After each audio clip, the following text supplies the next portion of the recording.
The four-layer cake and the new chef. Thai politics often feels like an open kitchen show. The audience crowds around the stove, eager to pass judgment. Even though the chef has yet to light the fire, everyone demands a four-layer cake within just a few months. The opposition rings the bell like reality show judges. While the public waits hungrily, some hoping for a real bite, others just waiting to snap a pretty photo for Facebook. In the end, the political kitchen turns into a bittersweet comedy stage, where the flavour is not in the mouth but in the laughter and sarcasm. Echoing across Parliament.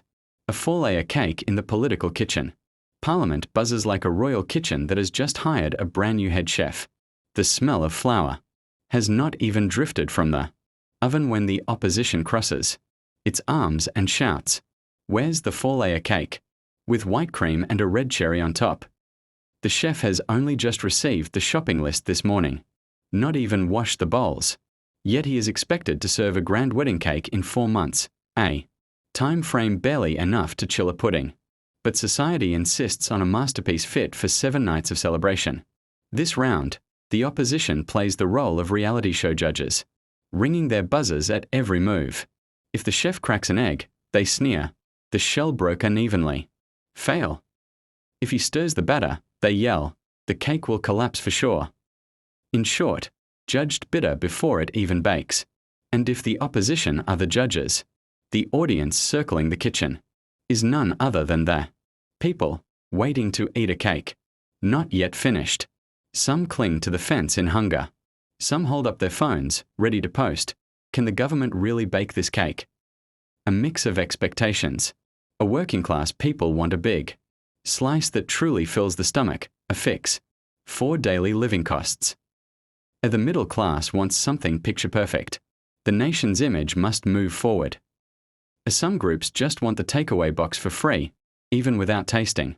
They are ready to shout, "Delicious already." With so many tastes and cravings, the chef stands under immense pressure, not only to make the cake beautiful, but to satisfy eaters with utterly different palates. Flavor versus showmanship. The irony is that Thai politics rarely competes on the flavor of the cake but rather on who can say the other side's cake will collapse. The opposition wields rhetoric like a sepak takraw, spike smashing balloons, while the government tries to serve glossy images, insisting a huge cake is coming soon, even as the mixing bowl still holds lumpy flour. Thus, a policy speech is less about how much milk, butter, or sugar will go in and more about who can stage the grander performance in Parliament, who cuts sharper with words, who dazzles with spectacle, and who convinces the crowd that a four-layer cake will rise in the microwave in just a few minutes. Conclusion: bitter to the throat or sweet enough to swallow. A 4-month-old government is expected to bake a gold-trimmed four-layer cake in the time it takes to boil instant noodles.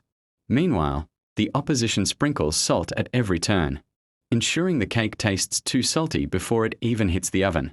The people, as the waiting diners, stand around with hunger, hope, and annoyance mixed. Together, the flavors of Thai politics that sometimes fill us more with applause than with real cake. In the end, the four-layer cake still has not emerged from the oven. Only the raw smell of flour lingers across the chamber. Some citizens go home empty-handed. Some receive an empty box as a souvenir. The opposition leaves with new talking points, and the government keeps stirring the batter endlessly.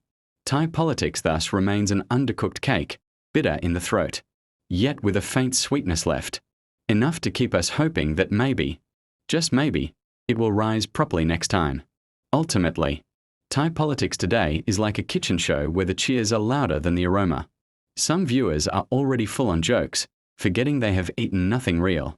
The chef is still stirring, the opposition keeps buzzing for fun, and the people are left wondering, when will they finally get to eat that four-layer cake, or will they only end up with a few crumbs stuck to the spoon as a keepsake from the parliamentary kitchen of Thailand?